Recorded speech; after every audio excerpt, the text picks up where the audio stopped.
Buletin Didik 5 Januari bersama saya Nur Halifah Ghani. Assalamualaikum dan salam sejahtera. Sekolah yang terjejas banjir di Taman Sri Muda Selangor bersedia menerima pelajar sebaik sesi persekolahan penggal ketiga dibuka Isnin ini. Menurut Pengetua Sekolah Menengah Taman Sri Muda Shah Alam, Datuk M. Magendran, kerja-kerja pembersihan sekolah telah dijalankan. Malah pihak sekolah turut menyediakan pelbagai bantuan untuk pelajar yang terjejas banjir. Datuk Magendran berkata ketika ini hanya bilik darjah di aras bawah yang masih belum boleh digunakan. Namun pihak Kementerian Pendidikan KPM telah melakukan pemeriksaan dan akan membaik pulih kelas yang rosak. Saya difahamkan bahawa pihak kementerian jabatan sedang giat berbincang untuk memastikan sekolah ini dapat dibaik pulih dengan sekadar mungkin. Sehingga kini 80% kawasan sekolah telah siap dibersihkan daripada kesan banjir. Usaha pembersihan turut dibantu sukarelawan badan bukan kerajaan serta Jabatan Pendidikan Negeri Kedah.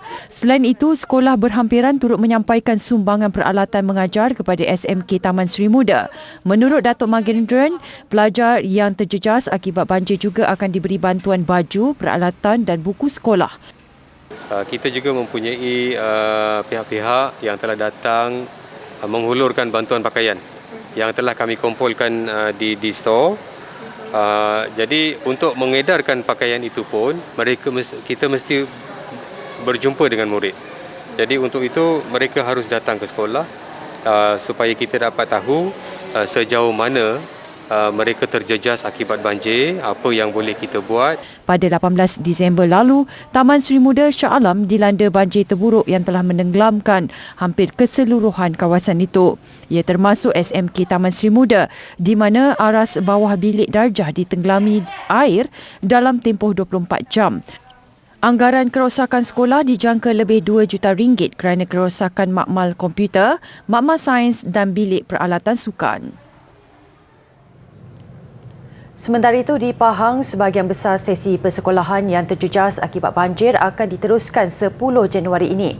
Bagaimanapun, guru dan pelajar dinasihatkan bersabar dengan kekurangan sementara yang dialami apabila sekolah yang terkesan banjir dibuka semula minggu depan sebelum keadaan pulih sepenuhnya. Dalam keadaan macam ini, kita kena consider dengan masyarakat juga. Jangan suruh keluar dan sebagainya. Kalau mereka duduk boleh, kita akan belajar tapi tengok macam mana. Kalau banyak sangat itu adalah disebut tadi yang tidak ada progres tadi, kita akan buka berasa kepada progres tadi. Kan? Keseluruhannya 10 bulan kita boleh buka sekolah lah. Tapi ada sekolah-sekolah tentu dibuka pada progres. Berucap ketika menyampaikan perutusan 2022 secara maya siang tadi, Muhammad Rosli berkata lebih 100 sekolah di negeri itu dilanda banjir dengan 60 daripadanya dilaporkan rosak teruk. Kerja pembersihan giat dijalankan termasuk baik pulih mengganti peralatan rosak yang akan dilakukan dalam tempoh terdekat. Lebih 200 sekolah di Pahang juga dijadikan pusat pemindahan sementara PPS, tetapi sebahagian besar sudah ditutup. Pemantauan di PPS masih beroperasi sedang dilakukan sebelum tindakan lanjut diputuskan mengikut keadaan semasa. Lebih 200 warga pendidik dari Terengganu turun padang untuk menjalankan misi bantuan bagi membantu kerja-kerja pasca banjir membersih sekolah di daerah Bentong, Pahang yang terjejas teruk dalam banjir baru-baru ini. Program anjuran Majlis Pegawai Pendidikan Daerah Terengganu dan Jabatan Pendidikan Negeri JPNT dengan kerjasama Jabatan Pengangkutan Jalan JPJ Terengganu itu bertujuan membantu warga sekolah dan keluarga murid yang terkesan dengan bencana tersebut. Pengarah Jabatan Pendidikan Terengganu, Salih Abdul Ghani berkata, kesukaran dialami warga pendidik dan ahli keluarga pelajar susulan banjir luar biasa di Bentong mendapat perhatian mereka. Atas dasar simpati dengan nasib dialami mereka, warga pendidikan Terengganu telah menggerakkan misi kemanusiaan bantuan bencana banjir bagi meringankan bebanan guru dan ahli keluarga pelajar. Misi akan memberi tumpuan kepada membersihkan bangunan SMK Bentong, Pahang dan menziarahi beberapa rumah murid yang terkesan. Usaha itu diharap dapat membantu meringankan beban warga sekolah sebagai persediaan bagi pembukaan sekolah. Jadi kita harapkan bantuan ini akan dapat meringankan beban dan seterusnya mencapai matlamat pihak Kementerian Pendidikan Malaysia di mana kalau kita lihat pihak kementerian sangat mengharapkan semua warga pendidikan bergerak untuk membantu rakan-rakan yang memerlukan. Sumbangan RM80,000 hasil kutipan daripada warga pendidikan Terengganu disampaikan kepada guru-guru dan keluarga murid yang terjejas. Di Selangor, sumbangan berjumlah RM700,000 disalurkan Universiti Kebangsaan Malaysia UKM dalam misi membantu mangsa banjir. Sumbangan itu diperoleh hasil kutipan daripada pelbagai agensi kerajaan, alumni dan juga pihak ketiga. Semua hasil kutipan itu telah diserahkan kepada mangsa banjir yang terjejas teruk sepanjang 14 hari misi tersebut digerakkan. Selain bantuan kewangan, lebih 2,000 sukarelawan terdiri daripada kaki tangan dan pelajar UKM turut menghulurkan bantuan secara pasca banjir. Semalam, misi bantuan diteruskan bersama Menteri Pengajian Tinggi Datuk Seri Noraini Ahmad ke Bangi dan Dengkil bagi menyantuni warga KPT dan UKM yang terkesan. Mereka menyampaikan sumbangan kelengkapan asas rumah dan bantuan tunai yang disumbangkan oleh UKM, alumni UKM dan Pusat Zakat UKM untuk meringankan beban mereka. Sumbangan bantuan bencana banjir. Anda boleh menyalurkan sumbangan anda kepada Yayasan Didik Negara menerusi akaun bank tertera. Sumbangan berbentuk barangan pula boleh disalurkan ke Pusat Pengumpulan Barang YDM.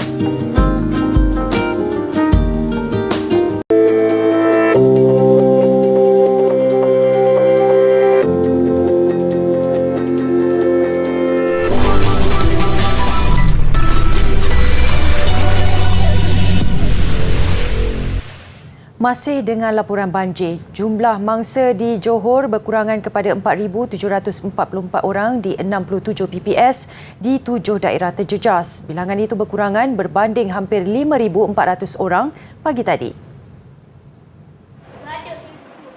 Di Mersing, setakat jam 6 petang tadi, jumlah mangsa yang ditempatkan di 6 PPS bertambah kepada 516 berbanding 470 orang pagi tadi. Segamat masih mencatat jumlah mangsa tertinggi diikuti Tangkak, Muar, Kota Tinggi, Keluang dan Batu Pahat. Kita sebelum apa-apa kita dipindah ke sinilah. Memang 2 hari tu dah masuk dalam rumah kan. Jadi kita semua dipindah ke kemari lah. So pada cuaca pun dah bertambah baik. So apa harapan nak pulang cepat ke macam mana? Harapannya kalau boleh nak balik lah cuba sebab kita yelah kat sini dah 2 hari kan. Lagipun tak berapa ni kan. Bolehlah kita balik ke rumah ke macam mana. Ada keadaan rumah saya kalau banjir biasa kadang-kadang paras-paras lutut, kadang-kadang paras kualiti tergantung air pasang, ketinggian air pasang besar. Dia tambah lagi dengan air hujan, jadi parit-parit yang ada sekitar rumah tu penuh dan melimpah. Air sawah tu melimpah ke rumah. Sebab tengok keadaan cuaca pun dah makin baik semua. Alhamdulillah tengok. Kalau tak ada apa-apa ke harapan dengan petani ke ataupun tengok ramalan cuaca lah macam mana. Kita kalau agak air dah mula pasang rendah kita boleh balik. Sehingga jam 6 petang tadi, Johor mencatat mangsa banjir paling ramai membabitkan 1,275 keluarga. Jumlah mangsa kedua tertinggi adalah di Sabah iaitu 2,752 orang daripada 1,135 keluarga di 24 PPS.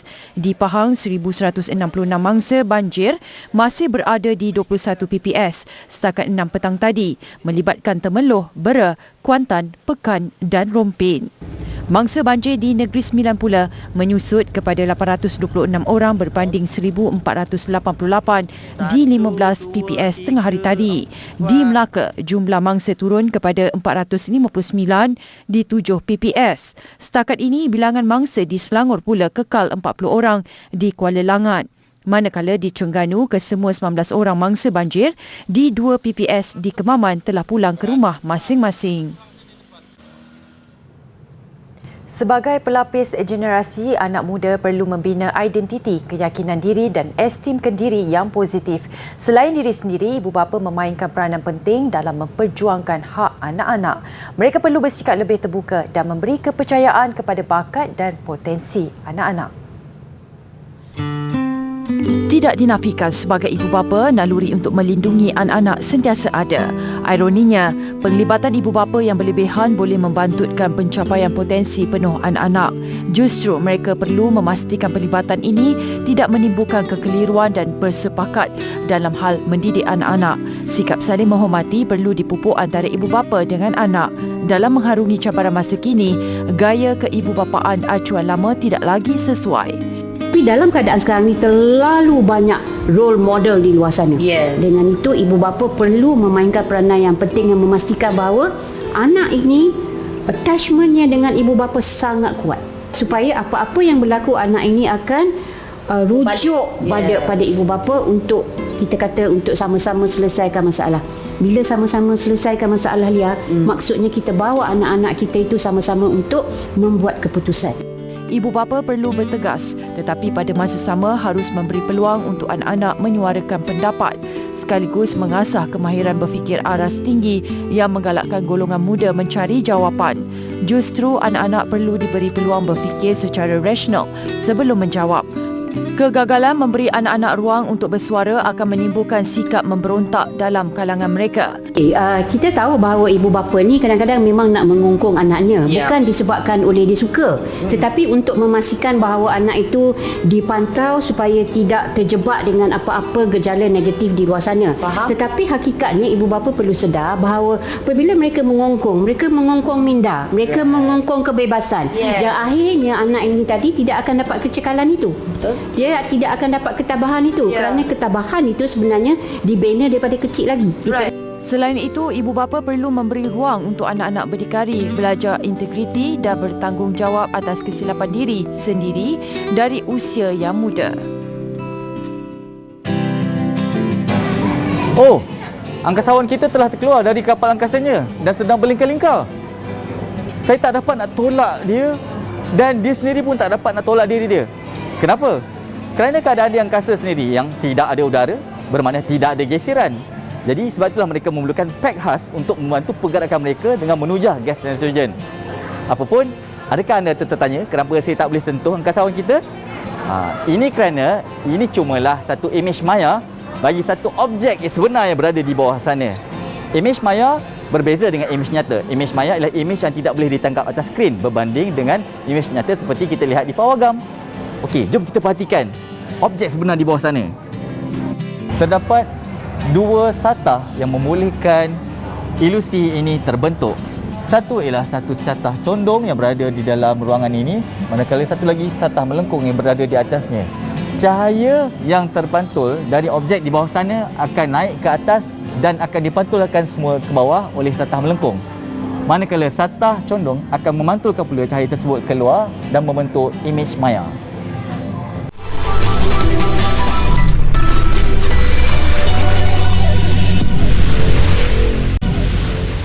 Jika anda senyum kepada seseorang, tentunya suasana mesra akan wujud apabila individu itu membalas senyuman yang diberikan. Namun berbeza dengan seorang wanita di New Zealand yang dilahirkan dengan sindrom ganjil, dia langsung tidak boleh mengukir senyuman. Lapor akhbar New York Post kemarin, Taylor Clement, 24 tahun, menghidap gangguan neurologi dinamakan sindrom Mobius yang menjejaskan otot-otot kawalan ekspresi muka dan pergerakan mata. Akibat penyakit itu, Clement telah menghabiskan seluruh hidupnya tanpa dapat menggerakkan mata, mengangkat kening atau menggoyangkan bibir atasnya. Sindrom Mobius tidak mempunyai penawar, namun gejalanya boleh dirawat. Pada usia 12 tahun, Clement menjalani pembedahan senyuman di mana doktor memindahkan tisu lembut dari peha ke wajahnya dalam usaha memulihkan senyumannya. Bagaimanapun, prosedur itu gagal menyebabkan Clement mengalami wajah yang membengkak dan lebam. Lebih malang, dia kemudian turut menjadi mangsa buli kerana wajahnya yang pelik. Kesan daripada itu, ketika berusia 18 tahun, Clement disahkan menghidap penyakit kemurungan yang teruk.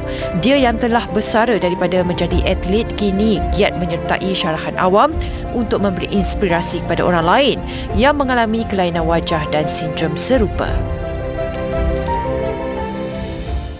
Persatuan Kopi Antarabangsa pernah mendedahkan penduduk Finland minum lebih banyak kopi berbanding negara lain di dunia dengan kira-kira 12 kg seorang setiap tahun. Jadi tidak hairanlah sebuah syarikat tempatan di sana giat melakukan inovasi dan tampil dengan solusi mesra alam menggunakan serbuk hampas kopi. Berpangkalan di Helsinki, syarikat Rens mencipta kasut sneakers kalis air diperbuat daripada hampas kopi serta botol-botol plastik. Ia satu cara mengurangkan imbang alam sekitar. di mana hampas kopi yang dibuang lazimnya mengeluarkan gas metana yang menyumbang kepada pemanasan global. Dianggarkan 6 juta tan hampas kopi dihantar ke tapak pelupusan sampah setiap tahun. When we started, we actually realized that only 5% of the coffee waste in the world actually got recycled, and coffee waste is a bio waste, but it's actually produced like a lot of methane, which is like 32 times more potent than CO2 greenhouse gas. So what we do here is that we just extend the life cycle. Bahagian atas kasut dihasilkan dengan 300 gram hampas kopi yang diproses dan digabung dengan pellet diperbuat daripada botol plastik. Manakala tapaknya diperbuat daripada getah asli. Kasut versi pertama dihasilkan pada 2019. Versi kedua pula bakal dihasilkan dengan sasaran lebih neutral alam sekitar, melibatkan lebih banyak aspek seperti pengeluaran, pembungkusan dan penghantaran. Dengan mengambil kira semua faktor ini, harga kasut Rans setanding produk berjenama lain, iaitu $109 sepasang atau lebih RM400. Sebuah muzium robot interaktif di Moskow, Rusia menyasarkan untuk memberi inspirasi kepada golongan muda. Pameran memaparkan pelbagai jenis robot itu juga sebagai meraikan pelbagai pencapaian dalam bidang robotik. Sudah tentulah yang paling teruja dengan pameran ini ialah kanak-kanak dan pecinta teknologi. Di Muzium Interaktif Robo Station, pengunjung boleh mengenali dan mempelajari pelbagai jenis serta keupayaan robot selain menari dan berinteraksi dengannya. Terdapat robot industri, haiwan dan mirip manusia yang mampu melakukan pelbagai tugas. Robot testbin ini contohnya boleh membuat persembahan mendeklamasi puisi dan berbual dengan pengunjung.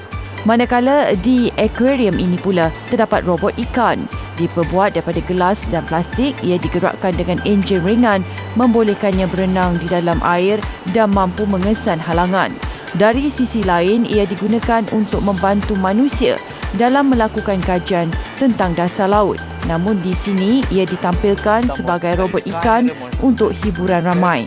Robo Station mempunyai 40 robot dari United Kingdom, Korea Selatan, China dan Jepun. Pengunjung yang berminat juga boleh membeli atau menyewa robot-robot pilihan.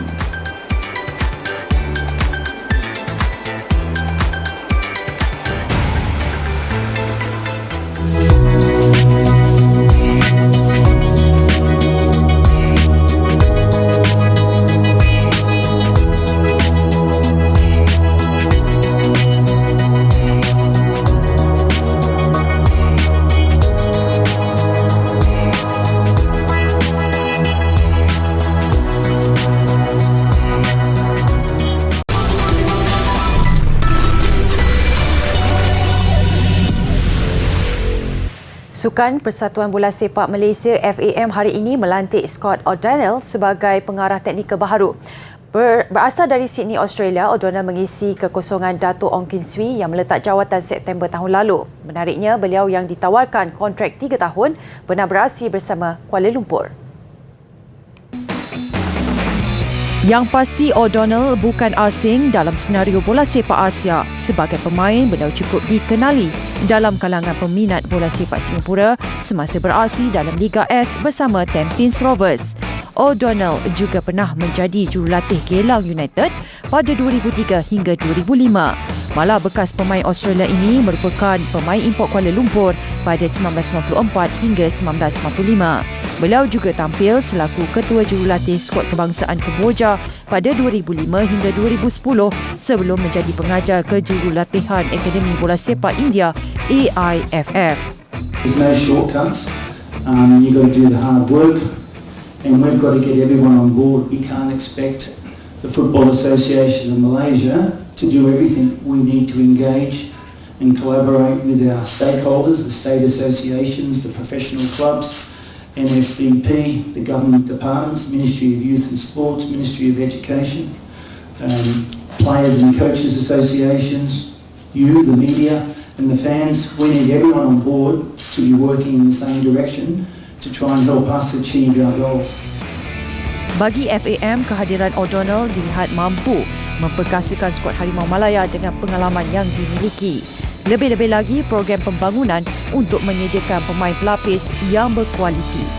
With his high qualification, I believe that we can go higher in our youth development, especially under 17 and under 20 and under 23.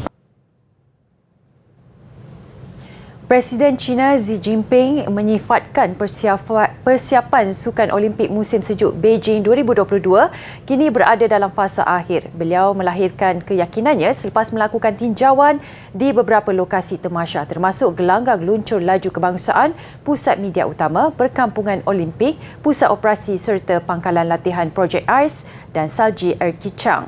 Olimpik Musim Sejuk Beijing dijadual berlangsung pada 4 hingga 20 Februari nanti. Kesemua 12 lokasi pertandingan telah siap dibina dan memenuhi syarat pertandingan, manakala kawasan bukan pertandingan seperti 3 perkampungan Olimpik dan pusat media utama telah mula beroperasi. Pada 5 Oktober hingga Disember 2021, 8 gelanggang itu telah menganjurkan 10 acara antarabangsa berturut-turut. Selain menjadi tempat latihan antarabangsa selama 3 minggu dan perlawanan kepada 2 acara ujian domestik, Sukan Olimpik Musim Sejuk Beijing mempertandingkan 7 jenis sukan merangkumi 109 acara, antaranya hoki ais, luncur ais, ski, curling dan biathlon. Beijing terpilih sebagai penganjur dengan 44 undian mengatasi bandaraya Almaty, Kazakhstan yang ketinggalan 4 undian. Sememangnya kehebatan China sebagai penganjur tamasya sukan antarabangsa tidak boleh disangkal lagi sebagaimana dibuktikan ketika bergelar tuan rumah Olimpik 2008. Ketelitian mereka untuk memastikan segala-galanya berjalan lancar termasuklah dengan mengadakan latihan dalam upacara menyampaikan pingat. Baju seragam semasa upacara itu direka oleh Akademi Pusat Seni Halus China dan Institut Teknologi Fashion Beijing. Pada Sukan Musim Sejuk ini, Malaysia hampir pasti diwakili atlet ski Jeffrey Webb dan Arwin Salihuddin. Jeffrey, 23 tahun, membuat penampilan kali kedua di Olimpik dan ketika ini berlatih di Amerika Syarikat, manakala Arwin, 17, memindahkan sesi latihannya ke Croatia untuk bersama-sama peluncur ski terbaik di dunia bagi penampilan sulungnya. Malaysia, sebuah negara tanpa salji, mencipta sejarah dengan penampilan pertama pada Olimpik Musim Sejuk 2018 di Pyeongchang, Korea Selatan menerusi Julian Yee dan Jeffrey. Pengeluncur ais Julian menamatkan acara pada kedudukan ke-25 bagi acara persorangan, manakala Jeffrey menduduki tempat ke-68 dalam acara Giant Slalom. Seterusnya, saksikan rakaman pertunjukan cahaya sempena Tahun Baharu di Menara Olimpik Beijing baru-baru ini. Paparannya mengakhiri Buletin Didik. Saya Noor Alifah Ghani, salam hormat dan kita jumpa lagi.